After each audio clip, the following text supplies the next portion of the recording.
हे friends, welcome back. मैं हूं विवेक और मैं अपने चैनल अप्लाई विवेक में आपका स्वागत करता हूं। हम सब ट्रायंगल्स के क्वेश्चन सॉल्व कर रहे थे, जिसमें आइसोसेलेस ट्रायंगल और इक्विलैटरल ट्रायंगल कंप्लीट हो गया है। आज हमारा स्केलेन ट्रायंगल की बारी है, तो आज हम स्केलेन ट्रायंगल शुरू करते हैं। तो देखो, अच्छे अच्छे क्वेश्चन है। The side of the triangle are in ratio 3:4:6। Side of the triangle 3:4:6 के रेशियो में। तो ट्रायंगल क्या है? एक्यूट ट्रायंगल है, एक्यूट एंगल ट्रायंगल है, राइट ट्रायंगल है, ऑब्ट्यूज ट्रायंगल है, या फिर एक्यूट या राइट ट्रायंगल है। ये हमारे पास ऑप्शन है, ठीक है।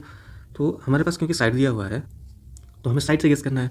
अब साइड से कैसे गेस करते हैं? हम लोगों ने पढ़ा था साइड, आपको अगर याद होगा, हम लोगों ने पढ़ा था कि एक रिलेशन होता है कि लार्जेस्ट साइड का स्क्वायर हम निकालते हैं और इधर जो होता है आपका स्मॉलर साइड का स्क्वायर प्लस स्मॉलर साइड का स्क्वायर करते हैं, और इन दोनों के बीच में जो रिलेशन इस्टेब्लिश होता है उसके हिसाब से हम डिसाइड करते हैं कि आपका एक्यूट है, ऑब्ट्यूज है, या राइट ट्रायंगल है कि नहीं।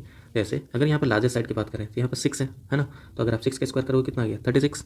स्मॉलर साइड 3 का स्क्वायर इज 9 और इधर 4 का स्क्वायर इज 16, ठीक है। अगर आप इन दोनों को ऐड करोगे तो ये क्या आ जाएगा? इधर तो 36 आ गया, 25।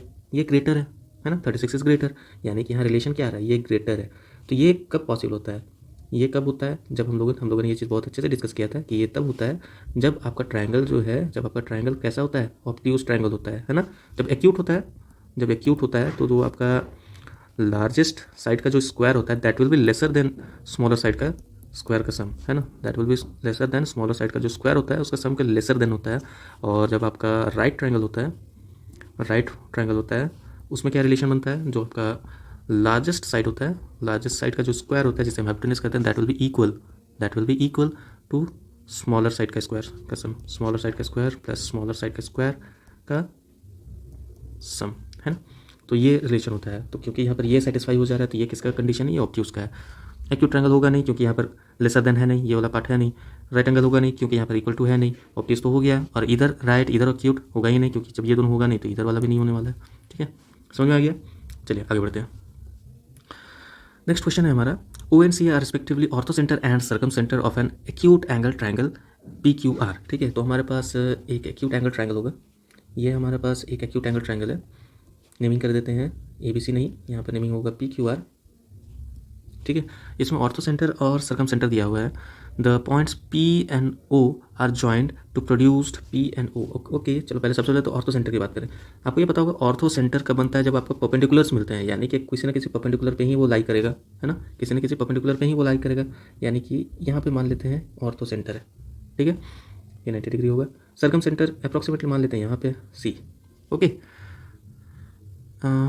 ओके सी। अब क्या बोल रहा है कि the point P and O are joint. P और O तो हमने ज्वाइन कर ही दिया। And produce to meet the side QR, ये हो ही चुका है। P और O को हम लोगों ने मिलाया और QR तक मिला दिया, ठीक है, ज्वाइन कर दिया। अब क्या बोल रहा है? एट S, यहाँ पे ज्वाइन कर रहा है। PQS ये 60 डिग्री दिया हुआ है हमारे पास, ओके। QCR, C कहाँ है? QCR। अब इसे हम किसी और कलर से करते हैं सो दैट कन्फ्यूज़ ना हो, है ना। हम किसी और कलर से करते हैं ताकि कन्फ्यूज़ ना हो। ये वाला एंगल QCR, ये वाला एंगल हमें दिया हुआ है कितना? 130 डिग्री। ये 130 डिग्री है। तो हमें क्या फाइंड करना है? RPS हमें ये एंगल फाइंड करना है कि this is equal to what. Fine, question तो समझ में आ गया होगा। एक ट्रायंगल था जिसमें O और C जो है आपका ortho centre circum centre, PO को मिला करके आगे बढ़ा दिया, S में मिला दिया। अब क्योंकि O जो है आपका ऑर्थो सेंटर पे लाई करना चाहिए, क्यों? क्योंकि वो आपका ऑर्थो सेंटर है, तो आपका जो PS है ये आपका परपेंडिकुलर हो जाएगा। उसके बाद QCR ये आपका 130 डिग्री दिया हुआ है। हमें फाइंड क्या करना है? RPS, ठीक है। हमें ये वाला एंगल फाइंड करना है। RPS कैसे होगा? बहुत ही सिंपल है, यहाँ पे ज़्यादा कुछ था नहीं। देखो, क्योंकि आपका ये सर्कम सेंटर है, C जो है आपका सर्कम सेंटर है, तो इसका मतलब क्या हुआ? एंगल ये QPR is equal to half of angle QCR होगा कि नहीं होगा? जब सर्कम सेंटर होता है तो ये एंगल, जब सर्कम सेंटर होता है तो ये एंगल इस डबल दी, ये वाला एंगल अगर ये x है तो ये 2x होगा, है ना। तो इसका वैल्यू हमें दिया हुआ है तो हम ये निकाल सकते हैं। हम लोगों ने सर्कम सेंटर में ये डिस्कस किया है, ठीक ना। तो आपका एंगल QPR क्या आ जाएगा? Half of 130 degree, that is 65 degree. Fine, हो गया। इधर वाला पार्ट तो चलो ठीक है कि ये टोटल जो है ये हमें पता चल गया, ये टोटल जो है ये हमें पता चल गया कि ये 65 डिग्री है, ठीक है। अब देखो, इन ट्रायंगल, कौन से ट्रायंगल की बात कर रहे हैं हम? PSQ में अगर आप देखोगे तो क्या हम कह सकते हैं कि एंगल QPS कितना होगा? 90 degree minus 60 degree, that is 30 degree. होगा कि नहीं होगा आप बताओ? बिल्कुल हो जाएगा। क्यों होगा? देखो अगर ये 90 है तो ये भी 90 होगा QPS में, ये 90 हो गया, ये 60 हो गया, तो ये कितना होगा? 30 ही होगा ना। तब तो फिर टोटल 180 डिग्री आएगा। ठीक है, उतना आ गया। देयरफॉर हम कह सकते हैं ना कि angle RPS is equal to आपका जो भी QPR है, QPR में से जब हम आपका QPS को माइनस कर देंगे तो आ जाएगा हमारा RPS। ये कितना है? 65 डिग्री है minus 30 degree, that is 35 degree. ठीक है, तो ये हमारा आंसर होगा, आंसर। ठीक है, समझ में आ गया? चलिए आगे बढ़ते हैं। If the circumcentre of a triangle lies outside then it is, कौन सा ट्राइंगल है? इक्विलैटरल, एक्यूट है, राइट एंगल ट्राइंगल है, या फिर ऑब्ट्यूज? मैंने बहुत अच्छे से इसे एक्सप्लेन किया था कि अगर हमारा एक्यूट ट्राइंगल होगा तो कुछ इस तरह से दिखता है, ठीक ना, acute triangle. Acute triangle right triangle होगा तो कुछ इस तरह से दिखेगा, है ना, राइट ट्राइंगल। और अगर आपका ऑब्ट्यूज ट्राइंगल होगा तो कुछ इस तरह से दिखेगा, ऑब्ट्यूज ट्राइंगल। मैंने बहुत अच्छे से इसे एक्सप्लेन किया था। इसमें मैंने बताया था कि अगर आपका ये होगा, क्या कह रहा था, हाँ, एक्यूट ट्राइंगल में जितने भी सेंटर होते हैं, जैसे इन सेंटर हो गया, ऑर्थो सेंटर हो गया, या फिर सर्कम सेंटर, सब इसके अंदर लाई करते हैं। राइट ट्राइंगल में ऑर्थो सेंटर यहाँ पे आ जाता है। क्यों? क्योंकि ये वाला जो है आपका, इसका परपेंडिकुलर ये है, इसका परपेंडिकुलर ये है, और इसका परपेंडिकुलर इसी से गुजरता है। तो यहाँ पर आपका जो आपका ये वर्टेक्स, ये आपका ऑर्थो सेंटर हो जाता है ना। इसे बताया था। इसके अलावा ये भी बताया था क्योंकि आपका ये इक्वल टू ये हो जाता है, यानी कि ये जो पार्ट है ये आपका सर्कम सेंटर है, और इन सेंटर इसके अंदर ही लाई करता है। ठीक है, सर्कम सेंटर आपका कहाँ पे लाई किया? हाइपोटेनस पर आई गया। इसका एक्यूट एंगल का सर्कम सेंटर ट्राइंगल के अंदर है। राइट एंगल का जो आपका सर्कम सेंटर है हाइपोटेनस पर लाई किया। ऑब्ट्यूज में क्या होता है? देखो ये यहाँ पे था, इससे आगे बढ़े हम लोगों ने, ये एंगल जो था थीटा, इसे हम लोगों ने बढ़ा करके 90 डिग्री कर दिया। तो ये जो था ये सट गया यहाँ पे, है ना। ये जो आपका सी है, सी वाला पॉइंट है, ये आपका इस साइड में सट गया। जब आपने इस थीटा को और बढ़ा दिया तो क्या हुआ? वो पहले तो अंदर था, फिर आपका हाइपोटेनस अप्लाई किया, अब बाहर पे आ गया, है ना। कुछ इस तरह से बताया था मैंने। तो ये आपका सर्कम सेंटर है, सर्कम सेंटर। ठीक है, तो क्वेश्चन क्या पूछा? If the circumcentre of the triangle lies outside, देखो यहाँ लाइज आउटसाइड कर रहा है ना, तो ये कौन सा ट्राइंगल होगा? Then it is a obtuse triangle, और ये हमारा आंसर होगा। ठीक है, समझ में आया? अगर मैंने जो क्लास में बताया था, अगर आपने अच्छे से अटेंड किया हो तो आपको ये बहुत अच्छे से क्लियर हो गया होगा। नहीं देखा आपने तो जाकर के देखो। इसके अलावा भी मैंने बहुत सारे पॉइंट बताए, इसके अलावा भी बहुत सारे पॉइंट बताए जो डायरेक्टली इस तरह से क्वेश्चन में आ जाते हैं। ठीक है, इस तरह के डायरेक्टली स्टेटमेंट में आ जाते हैं, आप जाकर के देख सकते हो। लिंक डिस्क्रिप्शन में होगा प्लेलिस्ट का, देख सकते हो। ठीक है, चलिए आगे बढ़ते हैं। Taking any 3 line segment of the length 2, 3, 5, 6। ठीक है, 2 हो गया, 3 हो गया, 5 हो गया, 6 हो गया। हमें क्या करना है? The number of triangles that can be formed, इसमें कितने सारे ट्राइंगल्स बनेंगे हमें ये बताना है। ओके, तो इसे कैसे करेंगे? सबसे पहले तो आप जो भी पॉसिबिलिटीज़ है उसे देखो, है ना। पॉसिबिलिटीज़ कैसे? पॉसिबिलिटीज़ जैसे कि इसमें बोला कि किसी भी 3 आपको जो लाइन सेगमेंट उसको सेलेक्ट करना है। तो हो सकता है कि मैं सबसे पहला मैं आपका 2, 3, 5 इसे सेलेक्ट करूँ, है ना। पहले ये दोनों को लिया, उसके बाद इसे पकड़ लिया। सिमिलरली फिर सेकंड में मैंने क्या किया? फिर 2, 3 के साथ मैंने 6 ले लिया। ओके, सिर्फ यही होगा क्या? देखो इसके अलावा और क्या हो सकता है? हो सकता है कि मैं बोलूँ कि नहीं, मैं पहले 3, 5 को लूँगा, साथ में 6 को ले लूँगा। Okay, no problem. या फिर मैं बोलूँ कि मैं यहाँ पे 3, 5 के साथ 2 को ले लूँ, पहले 3, 5 को ले लिया, फिर 2 को ले लिया, हो सकता है। या फिर आप बोलोगे नहीं, पहले वैसी बात नहीं है, आप पहले एक काम करो, 5, 6 को लो, उसके बाद उसके साथ 2 को ले लो। या फिर आप बोलोगे कि नहीं ऐसी बात नहीं है, आप 5, 6 को लो और उसके साथ आप 2 को ले लो। तो इतने सारे पॉसिबिलिटीज़ हो जाते हैं ना। अब आप यहाँ पर खुद सोचो कि इतने सारे में क्या सब में ट्राइंगल बन रहा है? क्वेश्चन तो ये है कि सब में ट्राइंगल बन रहा है क्या, क्योंकि यहाँ तो क्वेश्चन वही पूछ रहा है ना कि number of triangle that can be form, बन सकता है। अब देखो यहाँ पर 2, 3, 5 हम लोगों ने ये पढ़ा है, बार बार पढ़ा है कि सम ऑफ 2 साइड्स, यही प्रॉपर्टी यहाँ पर जो यूज़ होने वाला है, sum of 2 sides of a triangle, है ना, is greater than the third side, है ना। हम लोगों ने ये चीज़ पढ़ा है। क्या यहाँ पे ये पॉसिबल हो पा रहा है? अगर आप ये दोनों को बोलोगे तो हाँ, 3 + 5 = 8 is greater then 2, 8 is greater then 2। क्या हर जगह पॉसिबल है? यहाँ पे देखो, अगर आप 3 + 5 = 8 ग्रेटर देन 2 बोल दे रहे हो, ओके, बट क्या यहाँ पे अगर मैं बोलूँ 2 + 3, ये तो 5 आ रहा है ना, and this is not greater than 5, then this is not greater than 5, है ना, this is not greater than 5, तो ये पॉसिबिलिटी ही खत्म हो जा रहा है। हो रहा है, समझ में आ रहा है? 3 + 5, 2 + 3 = 5 which is not greater than 5, जो 5 से बड़ा नहीं है, ये दोनों को प्लस के 5 आया, 5 से बड़ा नहीं है, तो ये पॉसिबिलिटी खत्म।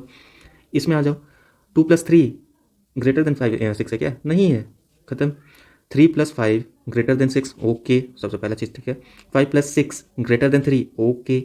3 + 6 ग्रेटर देन 5, ओके। तीनों केसेस में हम लोगों ने देख लिया, तो ये एप्लीकेबल है, तो ये तो हो गया हमारा सही। ओके, इधर आ जाओ, यहाँ पर देखो, 3 + 5 is 8 greater than 2, okay. 5 + 2 greater than 3, 5 + 2 दो दो करके लेते चलो, 5 + 2 greater than 3, okay. 2 + 3 greater than 5 होगा क्या? नहीं। यहाँ देखो 2 को पहले लिया फिर 3 को लिया, ये दोनों काट के ग्रेटर देन 5 हुआ क्या? नहीं। हम लोग तीनों को चेक करने वाले ना, तो यहाँ पर तो नहीं हो जा रहा, तो ये भी केस खत्म। उसके बाद देखो 5 + 6 greater than 2, okay. 6 + 2 greater than 5, okay. 5 + 2 greater than 6, okay. देखो तीनों केसेस में हमारा ओके हो गया, तो ये भी ओके हो गया। और यहाँ पर शायद ऑप्शंस रिपीट हो गए। 5 6 के साथ यहाँ पर हमें 3 लेना था ना, इस जगह अगर हमें 3 भी लेना हुआ तो क्या होगा? 5 + 6 greater than 3, okay. 6 + 3 greater than 5, okay. और 5 + 3 इज 8 ग्रेटर देन 6, ओके। यहाँ पे सही हो गया। बट क्या हमारा ऑप्शन 3 होगा क्या? हमारा ऑप्शन 3 होगा क्या? नहीं होगा, क्योंकि अगर आप नोटिस करो तो ये जो है और ये जो है, ये दोनों तो सेम ही है ना। 3 5 6 सेम है, तो हमें एक को तो हटाना पड़ेगा, ये तो डुप्लीकेट हो गया, तो इसे हमें एलिमिनेट करना पड़ेगा। तो हमारे पास नंबर ऑफ पॉसिबिलिटीज़ क्या आ रहे हैं? सिर्फ 2 आ रहे हैं, ये वाला एक आ रहा है और ये वाला एक आ रहा है, तो ये हमारा आंसर हो गया, है ना। समझ में आया? चलो इसे क्वेश्चन को अच्छे से देख लेना, आई होप आपको समझ में आया होगा। चलिए आगे बढ़ते हैं। तो हमारा नेक्स्ट क्वेश्चन है कि if the length of the sides of a triangle are in the ratio this, एक ट्राइंगल है जिसका लेंथ का जो रेशियो है वो ये दिया हुआ है, and the inradius of the triangle is this, then the altitude corresponding altitude of the triangle corresponding to the largest side as the base. अगर आपके पास कोई भी एक ट्राइंगल दिया हुआ है, अगर एक स्केलन ट्राइंगल दिया हुआ है, तो ऑब्वियसली जितने उसके साइड्स होंगे सारे अलग अलग होंगे, है ना। अगर आपके साइड्स अलग अलग हैं तो पूछ क्या रहा है कि जो लॉन्गेस्ट जो आपका साइड है, इसमें लॉन्गेस्ट साइड क्या है? 6 है। ऑल्दो रेशियो 4:5:6 है। मतलब क्या हुआ कि साइड क्या होंगे? 4x होंगे, 5x होंगे, 6x होंगे, है ना। रेशियो एक्चुअली होता क्या है? देखो अगर आपके पास रेशियो दिया हुआ है ना 4:5, इसका मतलब ये नहीं होता है कि 4 इसका वैल्यू है और इधर 5 वैल्यू है। इसका मतलब ये होता है ना कि इधर ज़रूर 4/5 होगा, कुछ इस तरह से होगा, और इसके साथ कुछ ना कुछ यहाँ पे होगा, कुछ ना कुछ यहाँ पे होगा, जो बाद में कैंसिल आउट हो गया, तो हमारे पास ये बच गया, है ना। तो जो कैंसिल आउट हो गया यहाँ पे उसे मान लेते हैं x, यानी कि 4x/5x। तो ये हमारे एक्चुअल साइड्स हो जाएंगे, है ना। ये इस तरह से होगा, ओके। तो हमारे अब जो क्वेश्चन है उसमें वापस आते हैं। तो हमारा क्वेश्चन क्या कह रहा है कि एक हमारे पास स्केलन ट्राइंगल है, स्केलन ट्राइंगल है तो ऑब्वियसली इसके साइड्स के तो पूरी सिमेट्री नहीं होता है।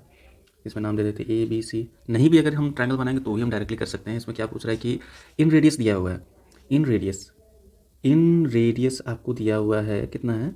इन रेडियस इज़ 3 सेंटीमीटर, है ना। और मैंने आपको बताया था कि अगर आपके पास कोई भी ट्राइंगल है उसका इन रेडियस क्या होता है? उसका इन रेडियस होता है आपका del/s, है ना। इसमें डेल क्या होता है?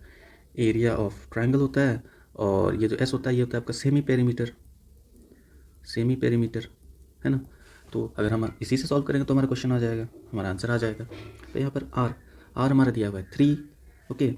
डेल क्या होगा? हाफ बेस हमें लॉन्गेस्ट साइड को लेने के लिए बोला है। लॉन्गेस्ट साइड सबसे बड़ा साइड ये BC टाइप का दिख रहा है, जो 6x होना चाहिए, है ना। अगर ये 4x है, ये 5x है, तो ये 6x हो जाएगा, क्योंकि रेशियो हमारे पास दिया हुआ है 4:5:6। तो लॉन्गेस्ट साइड जो है उसे हम बेस मानने के लिए बोला है, तो हम 6x लिख लेंगे। और हमें क्या फाइंड करना है? ऑल्टीट्यूड फाइंड करना है, h, उसे हम h मान लेते हैं, इसे हम h मान लेते हैं, ओके। फिर नीचे क्या बचेगा? s मतलब क्या हुआ? सेमी पेरीमीटर मतलब क्या होता है? s होता है आपका ABC/2 होता है ना, A+B+C/2 होता है, यानी कि क्या हो गया? ये आपका हो गया 4x + 5x + 6x/2, that is ये आपका हो जाएगा 4 6 5 इज़ 15x/2, ठीक है। तो यहाँ पे आ जाएगा आपका 15x/2, फाइन, यहाँ तक तो कोई दिक्कत नहीं होगा। उसके बाद जो कैंसिल आउट होता है उसे कैंसिल आउट कर देंगे। देखो ये बाई में है, ये बाई में है, 2 कैंसिल आउट हो गया, x भी कैंसिल आउट हो गया, है ना। x भी कैंसिल आउट हो गया। नेक्स्ट स्टेप में हम नंबर्स को कैंसिल आउट करेंगे, तो हमारे पास बचेगा क्या? 3 = 6 × h/15, 3 2 = 6 और h = 15/2, that is 7.5, and this will be our answer. तो हमारा h कितना है? 7.5। समझ में आया कैसे हुआ? ठीक है। आप चाहो तो इसे दूसरे अप्रोच से भी बना सकते हो। कौन से वाले अप्रोच? जिस तरह से हम लोगों ने इक्विलैटरल ट्रायंगल में जो सॉल्व किया था ना, कि अगर कोई पॉइंट यहाँ पे है, उससे अगर आप परपेंडिकुलर इधर ड्रॉप करोगे और इधर परपेंडिकुलर अगर ड्रॉप करते हो, तो फिर इन दोनों को जोड़ दिया, इसको जोड़ दिया, फिर आपका अगर ये A है, ये B है, ये C है, तो ट्राइंगल ABC जो है that will be equal to BOC + AOC + AOB। ये जो आपका अप्रोच था आप इससे भी बना सकते हो, बट इससे थोड़ा सा लॉन्ग होगा, यहाँ थोड़ा शॉर्ट हो गया। मैंने यहाँ पर एक्सप्लेन किया इसलिए इतना टाइम लगा, नहीं तो आप डायरेक्टली इस जगह से बढ़ते जाओगे, हो जाएगा तुरंत, है ना। तो चलिए नेक्स्ट क्वेश्चन में बढ़ते हैं। तो हमारा नेक्स्ट क्वेश्चन है ABC is a triangle, the bisector of internal angle B and external angle C intersect at D, then BDC आपको दिया हुआ है 50, एंगल A फाइंड करना है। ये डायरेक्ट क्वेश्चन है और ये एक्चुअली मैंने थ्योरी में ये बताया था इस क्वेश्चन को कि अगर इस तरह से अगर आपके पास कंडीशन आते हैं तो आपको क्या करना है। ठीक है, तो क्या कह रहा है कि आपके पास एक ट्राइंगल दिया हुआ है ABC और इंटरनल एंगल बी जो है इसका जो आपका इंटरनल बाइसेक्टर है, तो इसका अगर हम इंटरनल बाइसेक्टर बनाएं तो अप्रॉक्सीमेटली कुछ इस तरह से आना चाहिए, है ना। ठीक है, और एक्सटर्नल एंगल सी, तो सबसे पहले तो यहाँ पे एक डॉटेड लाइन बना देते हैं, इस तरह से। तो ये आपका सी को मान लो हम लोगों ने डी तक एक्सटेंड कर दिया, डी तक नहीं करेंगे, एम तक करेंगे बिकॉज डी पहले से यहाँ लिखा हुआ है। और जो एक्सटर्नल एंगल सी है ना, तो अब एक्सटर्नल एंगल सी कौन सा है, ये वाला एक्सटर्नल एंगल सी है, ये वाला इंटरनल एंगल सी था, ये एक्सटर्नल है। अब ये जो एक्सटर्नल है इसका बाइसेक्टर, अगर हम इसका बाइसेक्टर बनाएंगे तो अप्रॉक्सीमेटली यहाँ आना चाहिए, है ना, जहाँ पर ये कंसाइड करेगा, इसे बोला है डी। अब क्या बोला, BDC 50 है, BDC। अब ये जो आपका एंगल है ये वाला, ये आपको 50 डिग्री दिया हुआ है ना, ये 50 डिग्री आपको दिया हुआ है। पूछ कह रहा है A is equal to what, तो मैंने आपको बताया था अगर इस तरह सिनेरियो होते हैं कि इंटरनल एंगल B और एक्सटर्नल एंगल C अगर एक दूसरे को कहीं पर जाकर के इंटरसेक्ट कर रहे हो तो आपका जो angle BAC that will be twice of angle BDC। या फिर सिंपली बोलो कि ये जो आपका A है तो ये वाला जो है आपका A/2 होगा। तो अगर इस साइड में देखते हैं, अगर A जो है दैट विल बी आपका जो एंगल D जो है वो आपका A/2 अगर है, यानी कि A जो हो गया वो क्या, अगर ट्वाइस ऑफ एंगल D हो गया, यानी ट्वाइस ऑफ एंगल D क्या है यहाँ पे 50 दैट इज़ 100 डिग्री। ठीक है, तो ये हमारा आंसर हो गया। ऐसे भी कर सकते हैं, ऐसे समझने के लिए BAC, यहाँ से इधर सारे इधर से इधर आ रहे हो, है ना। तो अगर इस तरह से है तो angle BAC is twice of BDC that is 2 of 250 that is 100 degree. Same thing. यहाँ थोड़ा कम लिखा, वहाँ पर डायरेक्टली हो गया, है ना। चलो नेक्स्ट क्वेश्चन बढ़ते हैं। ओके फ्रेंड्स, तो हमारा नेक्स्ट क्वेश्चन है आपका sum of 3 altitudes of a triangle is equal to.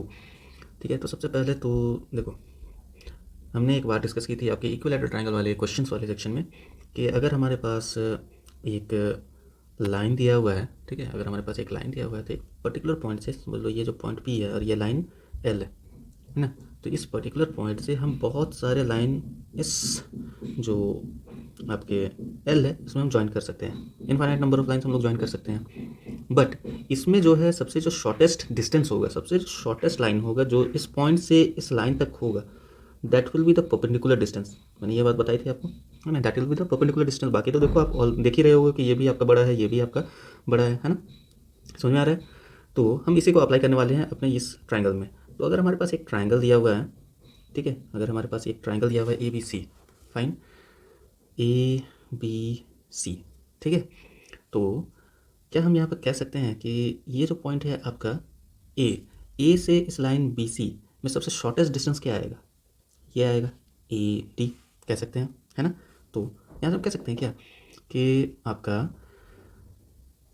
AD जो है that is less then AB होगा, नो डाउट हो जाएगा, नो प्रॉब्लम। और AD जो है वो लेस देन है किससे भी, AC से भी लेस देन है, कोई प्रॉब्लम नहीं है। तो हम कह सकते हैं ना कि आपका AB plus AC is lesser than twice of AD होगा। दोनों को जस्ट हम लोगों ने ऐड कर दिया, नो प्रॉब्लम होगा। चलो ये तो पहला क्लियर हो गया, ठीक है।